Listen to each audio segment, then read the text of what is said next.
Manever I say ma PENDREAM TV. PENDREAM TV there, I see them yopo.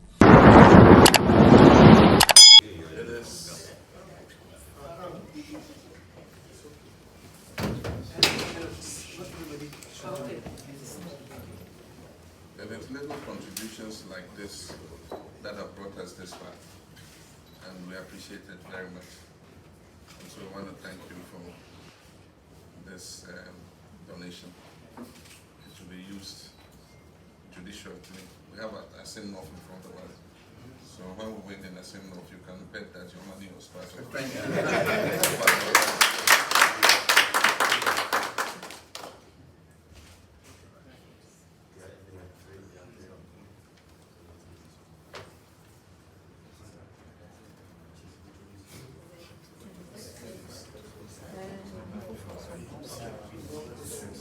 This is for the living selected constituency. Yeah, okay. You said okay, so another 110.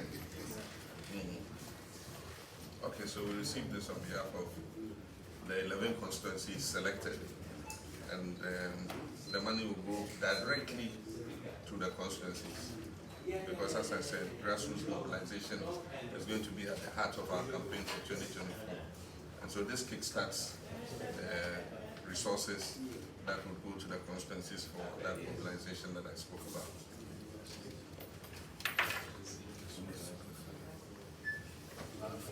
This one, yeah.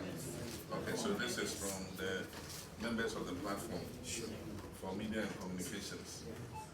And so we are grateful once again to B.O.T for these handsome donations. Great. We all move outside and take a bigger picture. So let's not do you know, winning power a lot, and to me, being who I need very easy. And since I'm joining NDC 14 December 2020, I did who NDC money say NDC do nipa mu be a name NDC ntiti nipa mu. Nti yeah, for me just a WhatsApp platform and any pay also just around 120.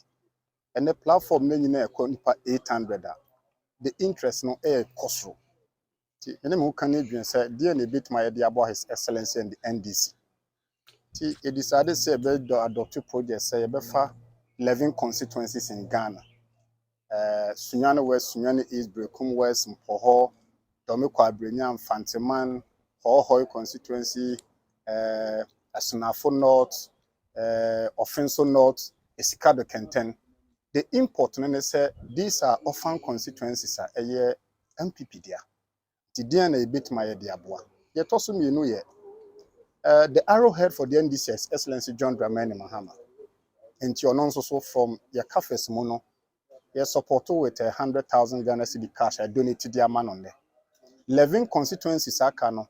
As and when you see them opening their campaign, we will go there and do the donation. What they are not on channel say Abibian and Popan and money now holding. Platform members say over 800 and so they want to contribute to the great initiative. And the target also there more money 50,000 Ghana cedis. And so far so good. I'm sure by September and they should be able to realize that target. Now, enobo tell say 11 constituencies are adopted now. Yet the emubekwa media and communication work. And to see a beko Chrome information center, radio station, just to boost publicity of the NDC agenda for 2024. So for B.O.T joins NDC, your slogan every day is a campaign day. But December 7, 2024 is a communal labor of change. This is how we NDC near Udasro Okete so baby so we drive when ni kweni kubla we then fashion team say every day must be a campaign day. This is a lorry station now, Sunday now, Kramodamu now, even mosque tram cry now. Let's work every day for power. But 7 December 2024 draw a communally by Ghana a second independence. And I'm very happy say and now His Excellency John Dramani Mahama. Number one, the reception was very positive and affirmative. And Wadi felt so. Washo so near Beye Juma boom. And that is the kind of leader we want. And I believe we say the next vision for Ghana, what is doing the next Ghana we want together. Yabeka Boma Buano. You see the offering who soon and one and now. You be free how could 9 days wonder. 11 constituency I adopt your mono through the project coordinator, Comrade Isaac Baton. No, we are going to get in touch with them. Now, you quite be fast one. This greater vision no will come to pass. Yen to me cry no. See a two election 2024 yeah. I will say it means 50% to those selected constituencies, and it is doable because you see, whatever a man set his mind on, he achieves. As a man thinketh, so he is. Yo, minim say B.O.T eba no abato ho nsɛm pa we you be awakwadare mu pa. Aside sikasɛm like sika wo de boa ne wadwene a wo de nam we so ka boa no. Yeah. Eba no election on the election day. They be nim say politicians they can say elections are won at the polling stations. Sure. And also plans ben na wo fa so a na say wo de beba on board a ebeboa ma NDC party no atuma win at the polling stations. You know, I say yes or no, you're a better show team. Obia ni ho a one na rebede o ya advertisement. Nti eba election a nseni bi wo ho a yen kana bonten. Because one say yes wa anya aboa wo nchi aboa. Nti o be kan na ya no so tetenkwanchen. Me no kase nyina no dia one leg is in opposition. Omo kofie. Nti ye nya de ebe mo manya ahoto so say ye ba. O pese o chia no ma be naked. Nti a lot of the things no ye mfa to dwa. But agro ne fam. The 11 constituencies are selected. We be who bibi say we are delivering and we shall deliver. Okay, the kind of say me question they try to they say B.O.T joins NDC. Right. You be who say most of some mounty platforms are more year rallies are campaigning for Mahama and I say more the no the mo yi you ofufu no ho kwan. Na nyame passing not by election a ebe no ebe first test case. Nti beyond this donation no you best na passing not. Nti wo de twen na asking not by election ni dura. Wo be hu B.O.T joins NDC platform ho. You be call no boot for boot. To me enye gagai, enye sustain die. Get dirty and get power and you can get clean later. That's it. And I just want to thank you for your commitment and dedication and to welcome you on board. For us, we have dedicated our lives to working for our country because it will make our country better. We do it not only for ourselves but for our children and our children's children. And that is why we continue to soldier on, even though we have the opportunity to say, look, we've done our bit and we should take a rest. And so that's what has motivated me to put myself up again. And that is then it was easy for me to say, just take a rest and, you know. So we've been through a very rigorous primaries and we've gotten that behind us. And so now our focus is on winning the election of 2024. In order that we rescue this country, we all know what is going on in the country. I mean, our nation has been brought down to its knees. This is the lowest point that we could ever have gotten. And so it's necessary for us to reset, I call it a reset of our country, you know, so that we can create the platform, one, for economic growth, and also to set an example in governance that shows that, look, we can govern this country properly. I say that the damage that this government has done to this country is not more in the things that you see, but more in the destruction of our institutions, the bastardization of our institutions. There's a democracy that started in 1992, and we set up several institutions that were new. And so one had hoped that we'll strengthen them as the democracy grows. And it happened from Rawlings to Before to Mills. I mean, we've been strengthening the institutions.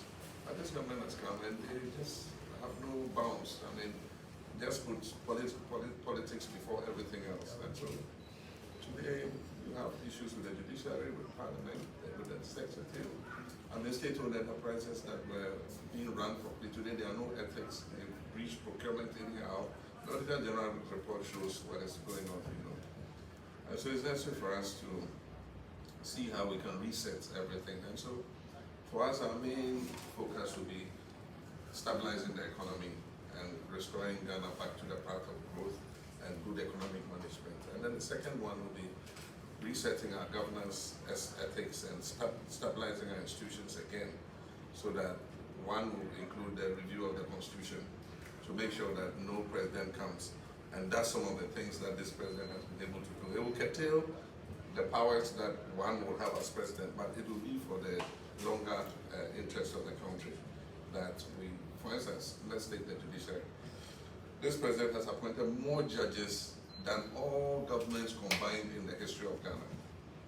And of course, we all know the reasoning behind the appointment of the judges, in order that you influence the judiciary and the courts, and so we want a cap on the Supreme Court, so that there's a certain number who are allowed on the Supreme Court. If you leave it open, and any president can come and appoint many more judges onto the Supreme Court, in order that he can influence whatever decisions take place there. And so those are some of the things that we're looking at, and then especially the young people. We have a growing population. Unfortunately, unemployment is at the highest historically. It's the highest unemployment rate we've had in the history of Ghana. And yet this was a government that came and said was going to create jobs for young people.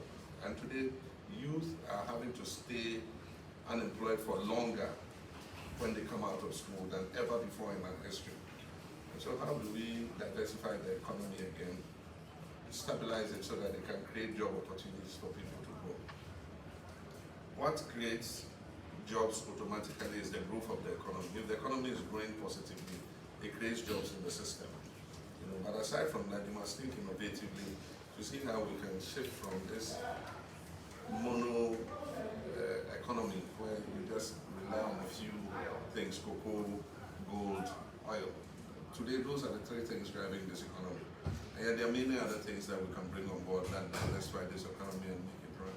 So those are the things we're looking at, and we're happy to work with people like you to see how we can, consolidate our democracy and also work towards the election of 2024. 2024 is not an end in itself; it's the means to an end. It's a stepping stone to be able to create the kinds of reforms that will make our country more competitive in the South region and be able to create opportunities for our young people.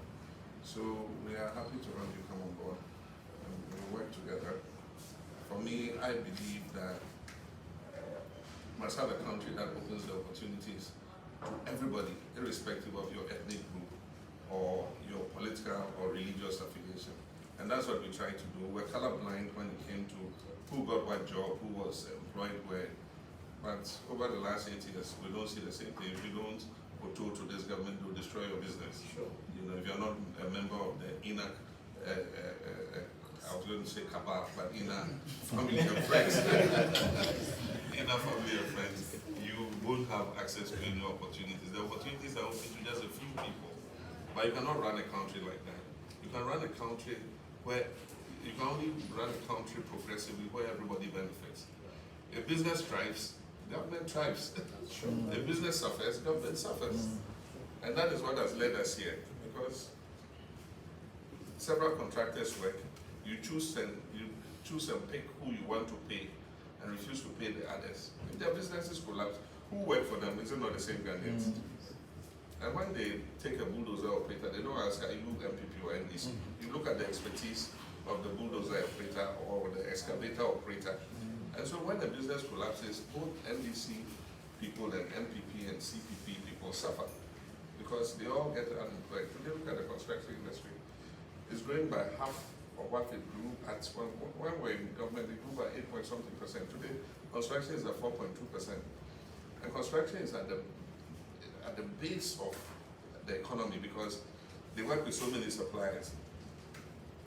If a contractor is paid, cement suppliers get their money, fuel distributors, filling station people get their money. Iron rods are paid. Mechanics in magazine get their money. Women who sell at the construction sites make money. So everybody makes money when you pay a contractor. But when you say, I'll pay these ones, I won't pay these ones, it goes to affect the economy. Every business is crying today. I mean, business people who say, look, our businesses were thriving, you know, I'm not, they would tell me I'm not NDC. I voted for NPP. But under you, my business was thriving. Today, my business has collapsed, you know. And so I think that we need to turn things around. Investors are leaving. I know several companies that have left and moved to Cote d'Ivoire. Yes, and others have just closed down completely and left. And they say they're not going to come back until government changes. And so we owe it as a duty to our country to turn things around. And any support we can get, we appreciate.